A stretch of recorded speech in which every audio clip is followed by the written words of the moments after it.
지난 3월 언론인 회칼 테러 발언 논란으로 사퇴했던 황상무 전 대통령실 시민사회 수석이 오늘 갑자기 입장문을 발표했습니다. 회칼 테러 협박은 편집과 상징 조작, 왜곡으로 꾸며진 가짜뉴스라며 9개월 전에 MBC 보도를 방송통신심의위원회에 신고했습니다. 김지경 기자가 보도합니다.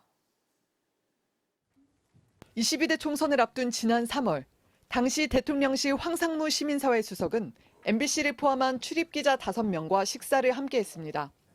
이 자리에서 MBC는 잘 들어라고 말한 뒤 내가 정보사 나왔는데 1988년에 경제신문 기자가 압구정 현대아파트에서 허벅지에 칼 2방이 찔렸다고 말했습니다. 군 정보사의 기자 테러 사건을 대통령실 고위직 인사가 언급한 사실을 MBC가 보도했고 협박 논란이 벌어지며 6일 만에 사퇴했습니다. 그런데 황 전 수석은 9개월이 지나서야 당시 보도는 가짜뉴스라며 MBC를 방송통신심의위원회에 신고했습니다. 먼저 과거 실제 테러 사건을 회칼 테러로 언급한 점을 문제 삼으며 과도를 회칼로 둔갑시킨 상징 조작 보도라고 주장했습니다. 국방부는 테러 사건에 과도가 쓰였다고 발표했는데 섬뜩한 용어로 흉포한 인상을 주려고 MBC가 36년 만에 처음으로 회칼이란 용어를 썼던 겁니다.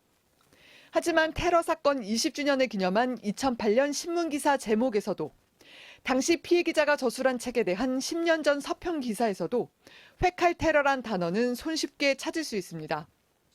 또 황 전 수석은 점심자리에서 협박은 물론 그런 분위기도 없었다며 화기애애했다고 주장했습니다. 하지만 동석했던 MBC 기자는 경찰 참고인 조사에서 기자 눈까지 마주치며 MBC 잘 들어라라고 말해 다른 기자가 왜 MBC를 꼭 집어 말하느냐고 되묻기도 했다면서 기자가 정부로부터 칼을 맞았다는 이야기가 재밌게 들릴 수는 없는 일이라고 진술했습니다. MBC는 대통령실 고위 인사의 회칼 테러 위협의 심각성에 대해 사회적 평가가 끝났는데 황 전 수석이 반성은커녕 2차 협박에 나섰다고 비판했습니다.